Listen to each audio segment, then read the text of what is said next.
ముఖ్యంగా మా నియోజకవర్గం యొక్క మా వైఎస్ఆర్ కాంగ్రెస్ పార్టీ కార్యకర్తలకు నాయకులకు ఈ ఎన్నికల్లో నాకు సహాయం చేసిన అందరికీ కూడా పేరు పేరున అందరికీ కూడా కృతజ్ఞతలు వ్యక్తపరుస్తున్నాను. తప్పకుండా మనం ఈ ఎన్నికల్లో మీరు చూపించిన అభిమానానికి, ప్రేమకు, కృషికి నిజంగా కూడా మీకు అందరికీ కూడా చేతులెత్తి నమస్కారాలు చేస్తున్నాం. అట్లాగే రాష్ట్ర వ్యాప్తంగా జరిగిన ఎన్నికల సరళిని ఒకసారి గమనిస్తే, ఎన్నికలు అయిపోయిన తర్వాత జరిగిన సంఘటనలను గమనిస్తే, వ్యవస్థలను మేనేజ్ చేసే చంద్రబాబు నాయుడు గారు సో ఇప్పుడు కూడా అటువంటి పనే జరిగింది అని చెప్పేసి నేనైతే భావిస్తున్నా. వ్యవస్థలను మేనేజ్ చేసే కార్యక్రమం. సో తప్పకుండా ఈవీఎంస్ను ట్యాంపరింగ్ జరిగిన కార్యక్రమం నా నియోజకవర్గంలోనే కాదు, త్రూఅవుట్ రాష్ట్రంలో అన్ని నియోజకవర్గాల్లో ఎంపిక చేసుకున్న బూతులను ట్యాంపరింగ్ చేసిన పరిస్థితి కనపడుతుందన్నమాట.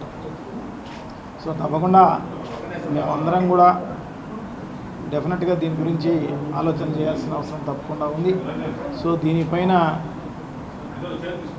దీనిపైన కోర్టుకు కూడా వెళ్ళే కార్యక్రమం తప్పకుండా చేస్తాం. సో డెఫినెట్గా ఇది జరుగుతుందని చెప్పేసి నేనైతే భావిస్తా. కోర్టులో ఉన్న మాకు న్యాయం జరుగుతుందేమో అని చెప్పేసి ఆశిస్తాం. సో డెఫినెట్గా ఎందుకంటే మా ముఖ్యమంత్రి గారు జగన్మోహన్ రెడ్డి గారు ఆయన ముఖ్యమంత్రిగా ఉన్న టైంలో సో అనేక రకాలైన సంక్షేమ కార్యక్రమాలు, ఆ సంక్షేమ కార్యక్రమాలన్నీ కూడా ఏదైతే మేనిఫెస్టోలో చెప్పడం జరిగిందో అన్నీ కూడా నెరవేర్చిన ఘనత శ్రీ జగన్మోహన్ రెడ్డి గారికి. సో తప్పకుండా ఎవరికి కూడా తెలుగుదేశం పార్టీకి కూడా నష్టం జరగకోకుండా పార్టీలకు అతీతంగా, కులాలకు అతీతంగా, మతాలకు అతీతంగా, వర్గాలకు అతీతంగా అన్ని రకాలైన సంక్షేమ కార్యక్రమాలు చేయడం జరిగింది. అట్లాగే అన్ని గ్రామాలు అభివృద్ధి కార్యక్రమాలు కూడా జరిగిన పరిస్థితి మనం అందరం కూడా చూస్తున్నాం అన్నమాట. సో డెఫినెట్గా ఈ యాంటీ ఇన్కంబరెన్స్ అనేది ఉండే అవకాశమే లేదు. సో ఈ రకంగా రిజల్ట్ చూస్తే నిజంగా కూడా జగన్మోహన్ రెడ్డి గారు ఏం చేయలేదేమో, అందుకోసమే ఇంత 12 సీట్లకు దిగజార్చిన పరిస్థితి ఉంది అని చెప్పేసి అనుకునే పరిస్థితి ఉంటుందన్నమాట. సో అటువంటి పరిస్థితి ఏం లేదు. సో అందరికీ న్యాయం చేసిన ప్రభుత్వము వైఎస్ఆర్ కాంగ్రెస్ పార్టీ, జగన్మోహన్ రెడ్డి గారు. సో డెఫినెట్గా ఈ రిజల్ట్ కాదు, రావాల్సిన రిజల్ట్ ఇది కాదు, కానీ ఇది వ్యవస్థలు మేనేజ్ చేసే చంద్రబాబు నాయుడు గారు ఈ రకంగా ఉన్న పరిస్థితి. ఎందుకంటే ఎన్నికలు అయిపోతానే ఒక 15-20 రోజులు చంద్రబాబు నాయుడు గారు డిసప్పైర్ అయిపోయినారు. చంద్రబాబు నాయుడు గారు వాళ్ళ కొడుకు అందరూ ఉంటారు. సో మరి ఏడ సింగపూర్లో కూర్చొని ఈ కార్యక్రమాలు ట్యాంపరింగ్ జరిగిందా, ఇంకొక చోట ట్యాంపరింగ్ జరిగిందా అనేది మనకు తెలుస్తుంది తొందరలోనే. ఎందుకంటే ఫిజికల్గా ఎక్కడా జరగలే, స్ట్రాంగ్ రూముల మీద పడి మార్చే పరిస్థితి ఈ జరగలేదు. కానీ ఇది టెక్నికల్ అన్నమాట. బార్ కోడ్ తెలిసి ఉంటే చాలన్నమాట, స్కాన్ చేసేసి ఏ నెంబర్ కావాలంటే ఆ నెంబర్ మార్చే కార్యక్రమం జరుగుతుంది అన్నమాట. సో ఆ బార్ కోడ్లు వీళ్ళు ఎలా సంపాదించినారు, ఎలా జరిగింది ఈ ట్యాంపరింగ్ అనేది తొందరలోనే తెలిసే కార్యక్రమం తప్పకుండా జరుగుతుందని చెప్పేసి నేనైతే భావిస్తాను అన్నమాట. ప్రజలందరూ కూడా ఈ రోజుకి కూడా ప్రజలందరూ మేమందరం కూడా ఓట్లు వేసినాం, మరి మా ఓట్లన్నీ ఎక్కడ పోయినాయని చెప్పేసి అడిగే పరిస్థితి ప్రతి ఒక్కరి నోట వినపడే కార్యక్రమం జరుగుతుందన్నమాట. సో ఇది పెద్ద రాష్ట్ర వ్యాపితమైన స్కామ్ ఇది. సో డెఫినెట్గా ఇది బయటకు వచ్చే కార్యక్రమం తప్పకుండా జరుగుతుంది. దేవుడు అని ఆయన పైన ఉన్నాడు. సో ప్రజల ఆశీర్వాదం ఉంది. డెఫినెట్గా మంచి జరిగే కార్యక్రమం జరుగుతుంది అని చెప్పి మేమైతే భావిస్తామన్నమాట. అవన్నీ బ్లఫ్ అండి, అది ఎంత మోసం.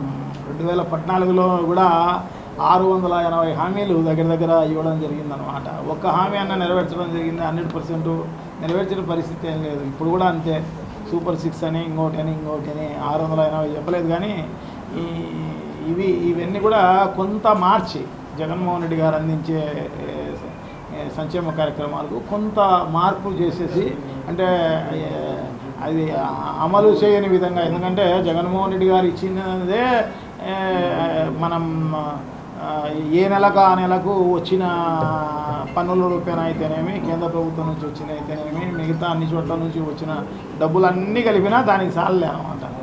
సో ఇప్పుడు ఇవన్నీ కూడా దాదాపు డబల్ అయ్యే విధంగా ఇవన్నీ కూడా పెట్టడం జరిగింది. ఇవన్నీ కూడా జరిగే విషయాలు కావు, ఇవన్నీ కూడా అయ్యే విషయాలు కావన్నమాట. చంద్రబాబుకు కూడా తెలుసు ఇవన్నీ కూడా.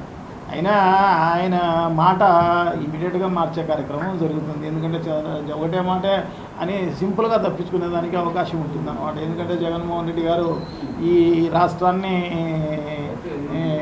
ఖాళీ చేయడం జరిగింది, ఖజానా అంతా ఖాళీ చేయడం జరిగింది. దీన్ని సెటరేట్ చేసేదానికి కొన్నేళ్ళు పడుతుంది.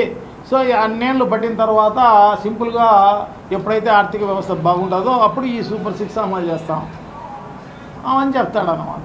సింపుల్ ఆ రకంగా చెప్పేసేసి తప్పించుకునే కార్యక్రమం చేస్తాం. మనం ఎన్ని చూడలేదు, ఎప్పటి నుంచి చూస్తున్నాం చంద్రబాబు నాయుడు గారు. ఇట్లాంటివన్నీ మనం ప్రజలకు కూడా అతని సూపర్ 6 పైన ఎక్కడా కూడా నమ్మకం ఉన్న పరిస్థితి ఏం లేదన్నమాట, అతను చెప్పిన దీనిపైన కూడా. కానీ ప్రజల తీర్పు వేరు, ఇక్కడ జరిగింది వేరు. ప్రజలకు అవగాహన ఉంది. ఇది చంద్రబాబు నాయుడు గారు ఈ మేనిఫెస్టోలో చెప్పినట్టన్నీ ఎట్లా అమలు చేయడు, జగన్మోహన్ రెడ్డి గారు చెప్పిందే అమలు చేస్తాడు అని చెప్పేసి ప్రజలకు విశ్వాసం ఉంది.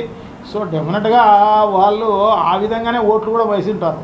కానీ ఈ ట్యాంపరింగ్ జరిగినందువల్ల మనం దాన్ని ఏం చేయలేం. సో తప్పకుండా ఇది కోర్టు దృష్టికి తీసుకుపోయే కార్యక్రమం చేస్తాం.